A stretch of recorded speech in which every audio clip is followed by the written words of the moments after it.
గాంధీ ఆసుపత్రి కాంట్రాక్ట్ నర్సులు ఆందోళనలకు దిగారు. తమ ఉద్యోగాల్ని రెగ్యులరైజ్ చేయాలంటూ ఆసుపత్రి భవనం పైకెక్కారు. తమ డిమాండ్లను వెంటనే పరిష్కరించాలంటూ నర్సులు డిమాండ్ చేస్తున్న పరిస్థితి కనిపిస్తోంది.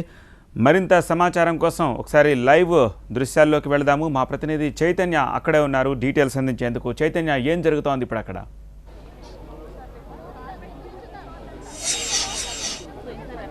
గాంధీ హాస్పిటల్లో నర్సులు ఆందోళనకు దిగారు. వాళ్ళంతా కూడా శ్రమ దోపిడీ జరుగుతుందంటూ రోడ్డు ఎక్కారు. ప్రస్తుతం 10 సంవత్సరాల నుంచి మేము ఇదే హాస్పిటల్లో కాంట్రాక్ట్ నర్సులుగా పనిచేస్తూ ఉన్నాము, కానీ ఇప్పటి వరకు మమ్మల్ని రెగ్యులరైజ్ చేయలేదు. తెలంగాణ వచ్చినప్పటి నుంచి కూడా మేము పోరాటం చేస్తూనే ఉన్నాము. గత వారం రోజుల నుంచి కూడా పోరాటం చేస్తున్నాం. అయినా కూడా కనీసం ఎవరు మాకు అపాయింట్మెంట్ కూడా ఇవ్వట్లేదు మా సమస్యలు తెలుపుకోవడానికి అని చెప్పి వాళ్ళందరూ ఆందోళనలు దిగారు. కొంతమంది నర్సులు అయితే బిల్డింగ్ పైకెక్కి ఆందోళన చేస్తున్నారు. పిల్లలతో ఉన్నాము, కనీసం మాకు పొట్ట గడవని పరిస్థితి ఉంది, ఇప్పటికైనా మమ్మల్ని రెగ్యులరైజ్ చేయండి. పైపెచ్చు ఇప్పుడు మళ్ళీ నోటిఫికేషన్ ఇచ్చి కొత్తగా ఎగ్జామ్స్ పెట్టి నర్సులను రిక్రూట్ చేసుకోవాలనుకుంటున్నారు. ఉన్న మమ్మల్ని అందరినీ పక్కన పడేసి మళ్ళీ కొత్త రిక్రూట్మెంట్ ఎందుకు, మమ్మల్ని రెగ్యులరైజ్ చేసుకోవచ్చు, మాకు 10 సంవత్సరాల ఎక్స్పీరియన్స్ ఉందని చెప్పి వీళ్ళందరూ కూడా ఆందోళన చేస్తున్నారు. ప్రస్తుతం కొంతమంది నర్సులు ఉన్నారు, వాళ్ళతో మాట్లాడడం. అంటే మీ ప్రధానమైన డిమాండ్స్ ఏంటి? మాది ప్రధానమైన డిమాండ్ ఒక్కటేనండి, మాకు రెగ్యులైజేషన్ చేయాలండి. మేము 10 ఇయర్స్ నుంచి చేస్తున్నామండి. ఇది మాది సర్వీస్ అండి. 10 ఇయర్స్ నేనంటే మాది ఎక్స్పీరియన్స్ హ్యాండ్స్, మాది సర్వీస్ అంటే 10 ఇయర్స్. ఇప్పుడు మాది అంతా కూడా ఇప్పుడు ఒక ఫ్రెషర్ వచ్చింది దానికన్నా 10 ఇయర్స్ నుంచి సర్వీస్ ఉన్న వాళ్ళకి చాలా డిఫరెంట్ ఉంటుంది. మేము ఇన్ని 10 ఇయర్స్ నుంచి తెలంగాణ బిడ్డలకి మన తెలంగాణ మంచి బాగుగా ఆరోగ్యమైన తెలంగాణ కావాలనేసి ఎంతో ఆర్భాటంతో ఎంతో ఉత్సాహంతో సేవ చేసినాము. కానీ ఫైనల్గా వచ్చేసరికి ఇప్పుడు మమ్మల్ని పక్కకు పడేసి కొత్త వాళ్ళని రిక్రూట్మెంట్ చేసుకుంటాము అనేసి చెప్పారండి. అంటే ఇంత ముందు హెల్త్ మినిస్టర్ గారు ఇదే ప్లేస్కి వచ్చినప్పుడు మేము కూడా రూల్ ఆఫ్ రిజర్వేషన్ వచ్చినామండి. మేము నోబుల్ ప్రొఫెషనల్, వరల్డ్ వైజ్గా నోబుల్ ప్రొఫెషనల్. నర్సింగ్ అంటే ఒక ఫ్లారెన్స్ నైటింగేల్, ఒక మదర్ తెరీసా అన్నట్టుగా ఎంతో గొప్ప ఇది ఉన్నది. ఇక్కడికి వచ్చేసరికి మా పరిస్థితి ఇంత దారుణంగా అయిపోయింది. మా నోబుల్ ప్రొఫెషనల్ నుండి మేము 3 ఇయర్స్ డిప్లొమా చేసేసి సర్వీస్ చేసేసి గవర్నమెంట్ హాస్పిటల్లో 10 ఇయర్స్ నుంచి సర్వీస్ చేస్తున్నామంటే కొంచెం మన మానవత దృక్పథంతో గారు వచ్చి 1 ఇయర్ బ్యాక్ ఇక్కడ స్ట్రైక్ వచ్చినప్పుడు కంపల్సరీ మిమ్మల్ని తీసుకుంటామమ్మా అనేసి చెప్పారు. పాత హాస్పిటల్ అప్పుడు మొత్తం కూలగొట్టేసి కొత్త హాస్పిటల్ కన్స్ట్రక్షన్ అప్పుడు రిక్వైర్మెంట్ ఉన్నదని మమ్మల్ని తీసుకున్నారండి. రిక్వైర్మెంట్ ఉన్నదని తీసుకున్నప్పుడు ఇప్పుడు బెడ్స్ కూడా ఇంక్రీజ్ అయింది. మమ్మల్ని అబ్జర్వ్ చేసుకోండి, నష్టం ఏమున్నది. ఇప్పుడు ఎలక్ట్రిక్ డిపార్ట్మెంట్ వాళ్ళకి రెగ్యులర్ చేస్తామని చెప్పారు. అంటే వాళ్ళది కేసీఆర్ గారు సార్ వాళ్ళు జగదీశ్వర్ రెడ్డి సార్ గారు ఏమన్నారు అసెంబ్లీలో, వాళ్ళది రిస్క్తో కూర్చున్న జాబు కాబట్టి కేసీఆర్ గారు వాళ్ళు రెగ్యులర్ చేస్తున్నారు. మీరు ఆలోచించండి, మాది కూడా రెగ్యులర్ రిస్క్తో కూర్చున్న జాబే కదా. మేము కూడా రిస్క్తో కూర్చొని 24 అవర్స్ రౌండ్ ద క్లాక్ లెక్క మేము వర్క్ చేస్తున్నాము. 360 డేస్ చేస్తున్నాము.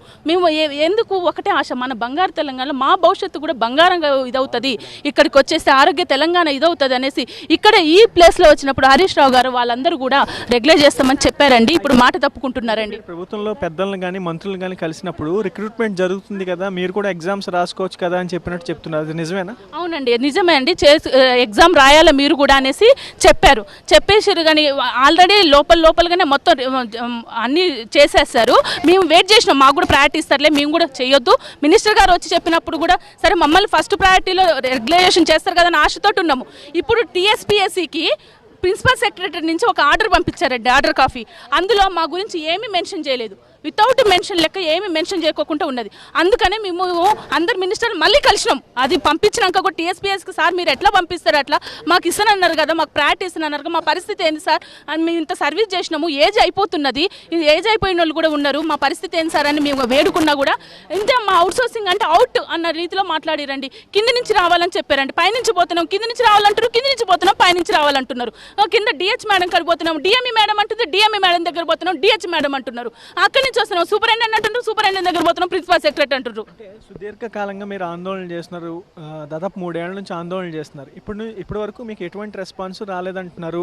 పైనేమో 10 మంది నర్సులు ఉన్నారు, పోలీసులేమో మీతో ఏం చెప్తున్నారు, వాళ్ళేమో ఇలాగ ఆందోళన చేయొద్దు, మీరు శాంతియుతంగా ఇప్పటివరకు ఆందోళన చేశారు, అదే కంటిన్యూ చేయాలని చెప్తున్నారు. వాళ్ళు పైనుంచి వాళ్ళు ఏం చెప్తూ ఉన్నారు? వాళ్ళు మేము మా ప్రాణాలు పోయినా సరే పర్వాలేదు, మన తెలంగాణ సంపాదించుకోవడానికి కూడా ఎంతో మంది మహానుభావులు ప్రాణత్యాగం చేసుకుంటేనే మన తెలంగాణ సాధించినాము. మా ప్రొఫెషనల్ కోర్సులో కూడా మా ప్రాణాలు త్యాగం చేసినా సరే మాకు న్యాయం జరిగేటట్టుగా మేము చేస్తాము. మేము కూడా ఉద్యమాలు చేసినామండి, కేసీఆర్ సార్తో పాటు మేము కూడా ఉద్యమాలు చేసినాము. మేము గవర్నమెంట్కి ఎక్కడా మేము వ్యతిరేకం కాదండి. మా ఆందోళన అనేది ఆ కేసీఆర్ సార్ గారు మా బాధ ఆలకించాలా, మా గోడు వినాలా, మా మాకు రెస్పాన్స్ ఇవ్వాలన్న ఉద్దేశం తప్పించి మాకు ఎలాంటి ఉద్దేశం కూడా మేము ఇట్లా చేయాలని మాకు ఎలాంటి లేదండి. మా జీవితాలు అనేది అడియాశలు అయిపోయినాయండి. వెయిట్ చేసి అడియాశలే లాస్ట్కి మా కొలిక్స్ మాత్రము మేము దిగము అనేసి అని అంటున్నారు. మీకు ఆందోళనకి ఇక్కడ పర్మిషన్ లేదు, బయట ఎక్కడైనా ఆందోళన చేసుకోండి కానీ ఇక్కడ ఆందోళన చేయొద్దని చెప్పేసి అంటున్నారు. ఒకవేళ మీరు ఎవరితోనైనా మాట్లాడతానంటే మేము తీసుకువెళ్తాం మంత్రి దగ్గరికి కానీ అని చెప్పేసి ఒక 5 మందిని తీసుకువెళ్తామని పోలీసులు చెప్తున్నారు. దానికి మీరు సిద్ధంగా ఉన్నారు? మేము ఇంత ముందు కూడా ఇట్లనే సేమ్ అండి 1 year బ్యాక్ కూడా మేము ఇట్లా చేసినప్పుడు ఇదే ఇదిగా చెప్పారండి. చెప్పి తీసుకెళ్తామని చెప్పేసి ఏదో చేస్తాం ఎట్లా అనేసి అని అంటున్నారు. తర్వాత మమ్మల్ని పట్టించుకోవట్లేదండి. తర్వాత మా పరిస్థితి మళ్ళీ ఇట్లనే అయిపోతున్నది. మా బాధ ఇంకా ఎంతకని చెప్పుకోవాలి చెప్పండి. మేము వచ్చిన ప్రతిసారి కూడా తీసుకెళ్తున్నాం అంటున్నారు, మినిస్టర్ దగ్గర తీసుకుపోతున్నాం అంటున్నారు. మినిస్టర్ సార్ ఉట్టిగా ఓరల్గా చెప్తున్నాడు కానీ రిటర్న్గా ఏమి ఇవ్వట్లేదు. మాకు రిటర్న్గా ఇస్తేనే ఎవిడెన్స్ ఉండేది. అయినా సరే మన పెద్దలు, మన తెలంగాణ నాయకులు, మన నాయకులు మాకు న్యాయం చేస్తారు, వాళ్ళ మాట గౌరవించాలనేసి మేము సబ్మిట్ చేసుకోకుండా ఫాలోఅప్ చేసుకొని మా డ్యూటీలు మేము చేసుకుని ఉన్నామండి. మా ఆందోళన అంతా ఇప్పుడు నోటిఫికేషన్ పడుతుంది సార్. మా ఆందోళన అదే సార్, మా బాధ అంతా అదే సార్. మా ఏజ్ అయిపోతున్నది, మాకు న్యాయం చేయండి అని అడుగుతున్నాం సార్. అది మాకు న్యాయం చేసేలాగా మీ మీడియా సోదరులు అందరూ, ప్రజలు అందరూ కూడా మాకు న్యాయం చేసేలా మీరు అందరూ సపోర్ట్ ఇచ్చి మమ్మల్ని ఆదుకోవాల్సిందిగా కోరుతున్నాం సార్. ఈ పోలీసు వాళ్ళు కూడా మమ్మల్ని ఏ క్షణంలో భయపెట్టిస్తున్నారు సార్. మిమ్మల్ని అరెస్ట్ చేస్తాం, మీ మీద కేసులు పెడతామని మమ్మల్ని భయపెట్టిస్తున్నారు సార్. మేము ఎట్లా చేయాలి చెప్పండి సార్. మమ్మల్ని ఈ విధంగా భయపెట్టిస్తున్నారు. మిమ్మల్ని అరెస్ట్ చేస్తామని, మీ మీద కేసులు అవుతాయని భయపెట్టిస్తున్నారు సార్. మా బాధ ఆలకించండి అని మేము జస్టిస్ కోరుతున్నాం సార్. మేము ఎవరినైనా ఆన్ చేస్తున్నామా, ఎవరైనా పడడానికి పోతున్నామా, ఎవరైనా కొట్టడానికి పోతున్నామా? ఆడపిల్లలని మా మీద దయ కరుణ అనేది లేకోకుండా మమ్మల్ని అరెస్ట్ చేస్తామని భయపెట్టిస్తున్నారు. మా ఫ్రెండ్స్ని కూడా అక్కడ కూడా వాళ్ళని కూడా ఆందోళన భరిస్తున్నారు. వాళ్ళ ఎమోషనల్ తోటి ఉండి వాళ్ళు ఎంత విరక్తి చెంది ఒక మనిషి ప్రాణం త్యాగం చేసుకుంటారంటే ఎంత బాధ ఉంటే ప్రాణం త్యాగం చేసుకోవడానికి ముందుకు నడుస్తుంది సార్. వాళ్ళు ఎట్లా అంటే వాళ్ళ ఫ్యామిలీలు ఎట్లున్నాయో, వాళ్ళ కుటుంబాలు ఎట్లున్నాయో, సేవ అనేది నమ్ముకొని వచ్చినందుకు మాకు ఇదా శిక్ష, మాకు ఇదా ఇప్పుడు పెట్టే శిక్ష ఇదానండి. మాకు కరెక్ట్ న్యాయం చేయాల్సిందిగా మేము కోరుకుంటున్నాం సార్. మమ్మల్ని ఎవరిని కూడా అన్యాయం చేయొద్దు.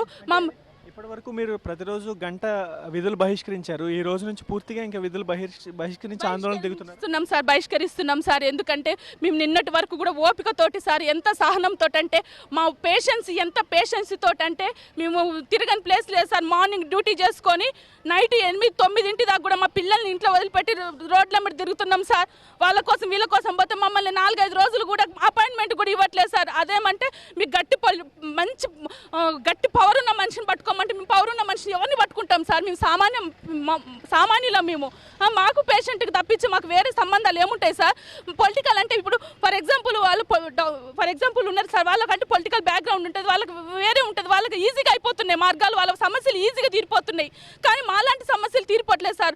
మాలాంటి సామాన్య మహిళలకు మాత్రము మా సమస్యలు తీరట్లేదు సార్. ఎక్కడ సమస్యలు ఎక్కడనే ఉంటున్నాయి, అట్టడుగుని అట్లనే తొక్కి పెడుతున్నారు సార్. అదేమంటే భయపెట్టిస్తున్నారు, మిమ్మల్ని ఇచ్చేస్తాము, అది చేస్తాము, అవసరం ఉంటే డ్యూటీ నుంచి తీసేస్తామని ఈ రకంగా కూడా బాధ పెట్టిస్తున్నారు సార్. మేము ఎట్లా చేయాలి సార్? ఏ విధంగా మాకు సెక్యూరిటీ ఇస్తుందో మాకు ఆందోళనగా ఉంది సార్.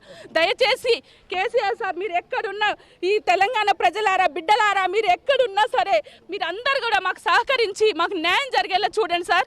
మీ దగ్గర కోరుకుంటున్నాను సార్. నర్సులు చెప్తుంది, గత 10 సంవత్సరాల నుంచి కూడా మేము ఇక్కడ పనిచేస్తూ ఉన్నాము. మమ్మల్ని రెగ్యులరైజ్ చేయకుండా మళ్ళీ కొత్తగా రిక్రూట్మెంట్ చేయడం వల్ల మేము వెనకబడిపోయాం. మా ఏజ్ కూడా అయిపోతుంది కాబట్టి చాలా ఇబ్బందులు పడుతున్నాం. ఆల్రెడీ మేము 10 సంవత్సరాల నుంచి సర్వీస్ ఇస్తున్నాము కాబట్టి మమ్మల్ని రెగ్యులరైజ్ చేయాలని గత 3 సంవత్సరాల నుంచి పోరాటం చేస్తున్నా ఎవరూ పట్టించుకోవట్లేదు. ఇప్పుడైనా సరే ప్రభుత్వం పట్టించుకుని మమ్మల్ని రెగ్యులరైజ్ చేయాలని వీళ్ళంతా కూడా కోరుకుంటున్నారు. ఆందోళన మేము కొనసాగిస్తాం. ఒకవేళ అరెస్ట్ చేసినా సరే మా ఆందోళన కొనసాగుతుందని వాళ్ళందరూ కూడా చెప్తున్నారు. Out studio. అది గాంధీ ఆసుపత్రిలో పరిస్థితి. నర్సులు ఆందోళన బాట పట్టారు. గాంధీ ఆసుపత్రి బిల్డింగ్ పైకెక్కి తమ ఆందోళనను కొనసాగిస్తున్న పరిస్థితి. రెగ్యులరైజ్ చెయ్యమని శాంతియుతంగా మేము పోరాడుతున్నామని చెప్పారు. ఇందుకు ప్రభుత్వం సహకరించాలని చెప్పి వేడుకుంటున్న పరిస్థితి కనిపిస్తోంది.